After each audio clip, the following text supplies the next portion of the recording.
becoming, who we are large enough to be. Too often, though, we're afraid to explore.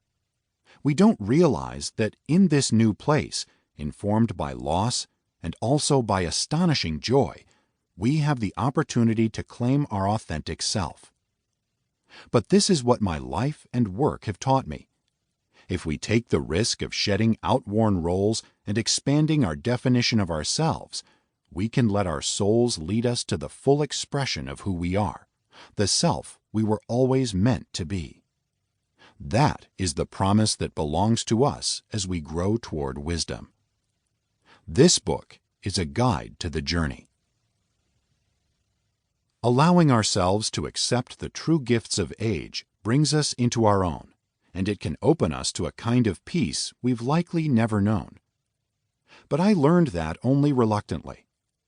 Like many people, I didn't want anything to do with the changes that come as we grow older. They just weren't for me.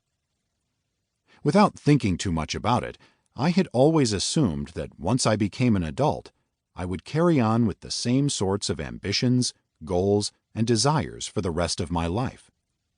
Yes, I might slow down, but I assumed that I'd work at aging successfully, that is, with as little evidence of aging as possible.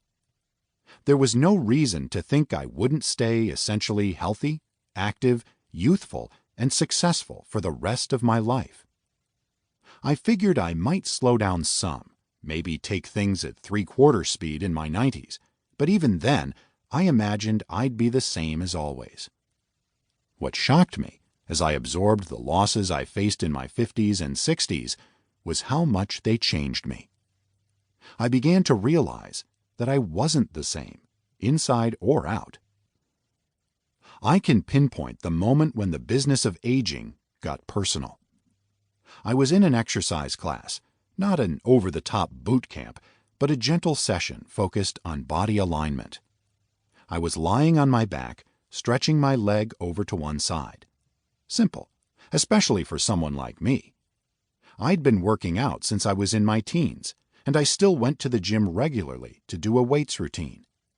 I could look in the mirror and see that I was good as ever, maybe not the committed bodybuilder I'd been in my 20s, but plenty flexible and fit.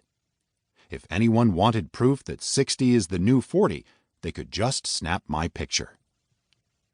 But I was new to the class, and maybe I pushed a little too hard trying to keep up with, or, impress, the people around me. I tended to do that then. During the session, I thought I was doing fine, but when I stood up, my hip was out of whack, and I felt a sharp pain when I walked that didn't subside. I limped out the door, thinking I must have pulled something.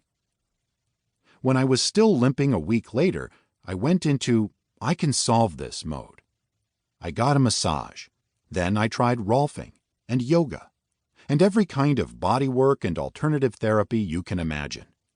Nothing helped. Simply walking turned into a painful chore, and I could scarcely go a block without needing to sit down. Finally, after months of struggle, I went for an ultrasound and X-ray. That's when I got the news that I had arthritis and needed a hip replacement. What stunned me was how suddenly everything changed. I woke up the morning of my fateful class and launched into the day much as I had for years, with a to-do list, a full calendar of activities, and people to meet. That familiar life was a race I ran every day, thriving, accomplishing things in my prime. But by nightfall, the smallest step was difficult. For the first time, I felt old. That's often how the fact of our aging breaks into our consciousness. A body part stops working.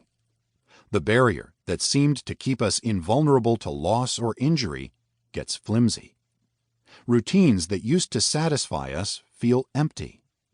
A shock to the system wakes us up, or tries to. The message being transmitted is simple and neutral. You're changing.